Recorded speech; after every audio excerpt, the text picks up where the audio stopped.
Hey guys, welcome to today's video. Today we're just going to be going over a maintenance that I did on a house.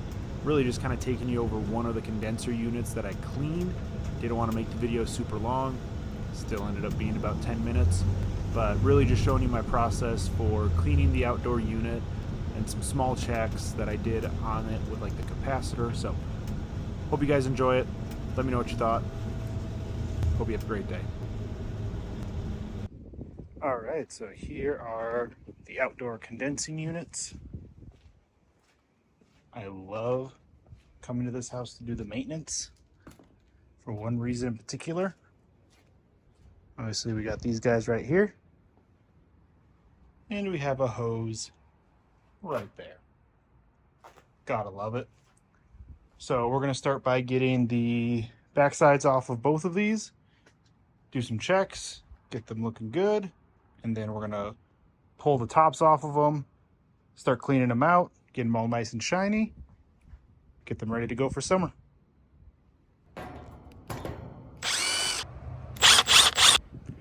First things first,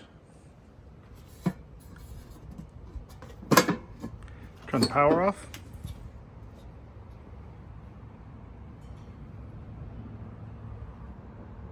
I could have died. Good thing it's not summer yet. So turn them off, then pop the tops off.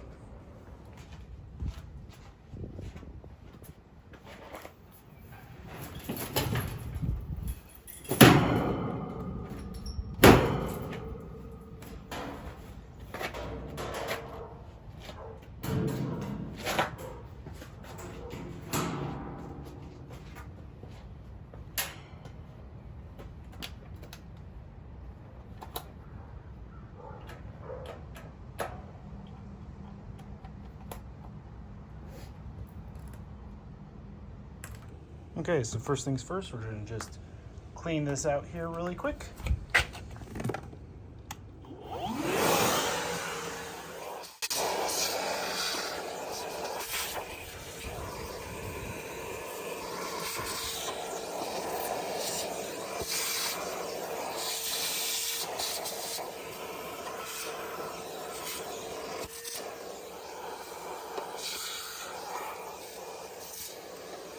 Okay, got that cleaned out. So now typically I won't remove these on maintenances because I can just check them while they're in place. But for the sake of the video, I'm gonna just pull this capacitor out. It's got two screws right here.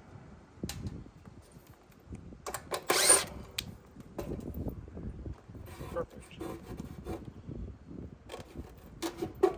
So, this guy right here, he is an 80 and a 10. So literally just did that for you guys to see that, but I also wanted to kind of talk about this. So see that plus or minus 6% on there? That is the capacitor's manufacturer's recommendation for when it's considered out of range. So 6% out of 80 is considered out of range. Typically, to make that just easier, most technicians will go to 10%. I believe this is generally considered an okay practice. So I'm gonna take the compressor and fan lead off of here, and we're gonna use our multimeter here to check that. Okay, so to start, we're just gonna take off our compressor lead right here, and the fan lead, which is brown. Just gonna tuck these right in here for now.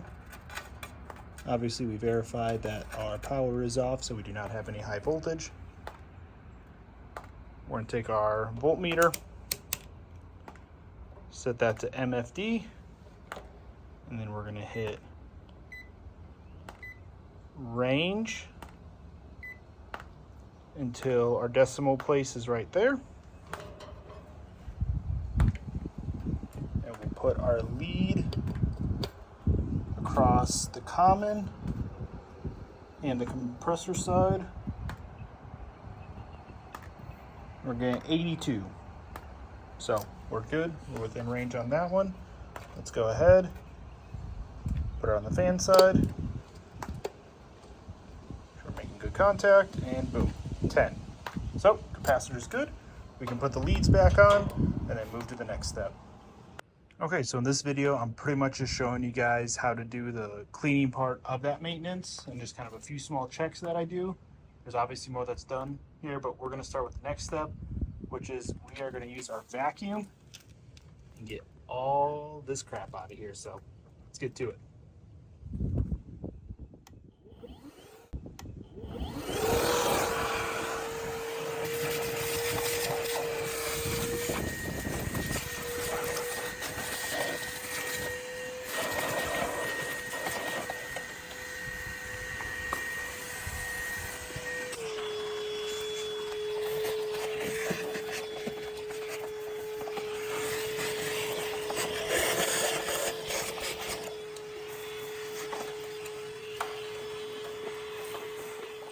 Okay, so we got all that cleared out. Looking a little bit better now.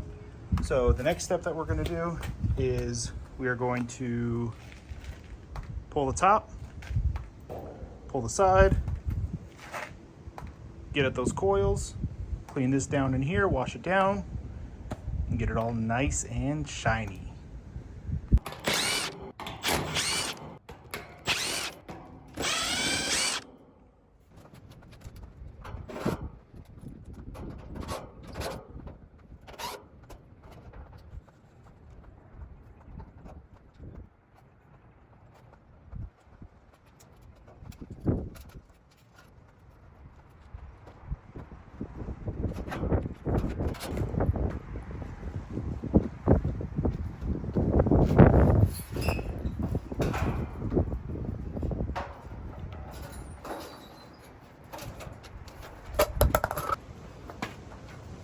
That was going to come off at any second.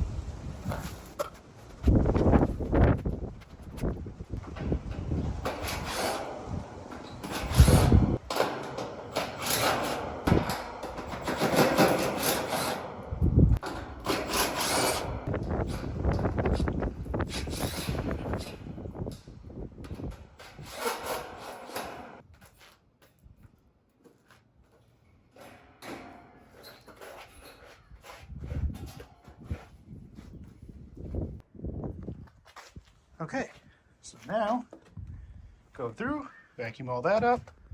We'll vacuum that up in there, get it all clean.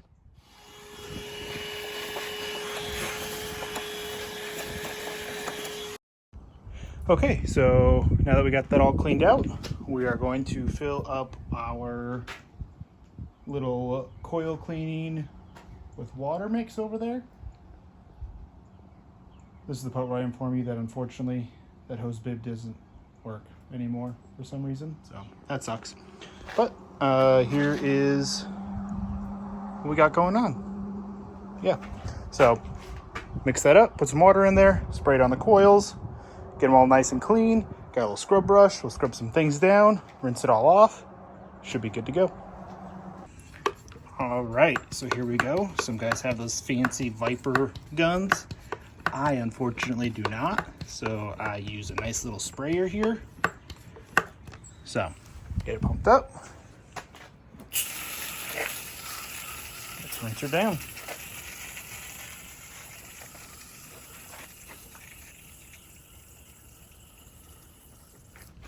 Really don't need tons. Stuff does a good job. Only downside is, gotta stop and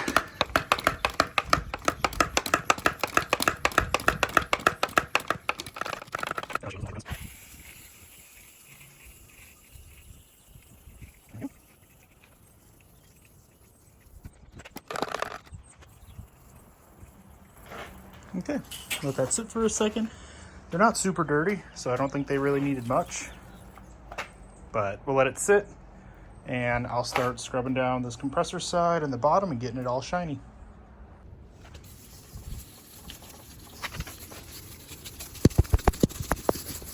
Okay, so now I'm just going to take my hose, spray it through like there, get it all cleaned out. And unfortunately, this is probably where I'm going to stop it because that sun's going down. I have another unit to do. Recording takes time, people. So I'm gonna go make sure they're taken care of, get this finished up, get it finished, cleaned up, put it back together. I'll show you guys a little bit when I'm done. But for the most part, the step-by-step's kind of over with now since I ran out of time. And let's get back to it. All right, so here we go. Got her all cleaned off, got the bottom all done. Looking nice and clean, pretty. Gonna get the shell put back on, screw that in, get the control board all mounted back, clean the outside of it, run it, make sure everything looks good. And this one's good to go. Okay, so that was pretty much just cleaning the unit. There's other checks I do, such as using my field piece psychrometers to check return, supply temp, and then I put line probes on the suction and liquid line to just do a non-invasive test on these. But in terms of cleaning and a quick little maintenance, that's how that goes. So got them good to go. Gonna load up all of my stuff, get this hose disconnected. They're gonna be good to go.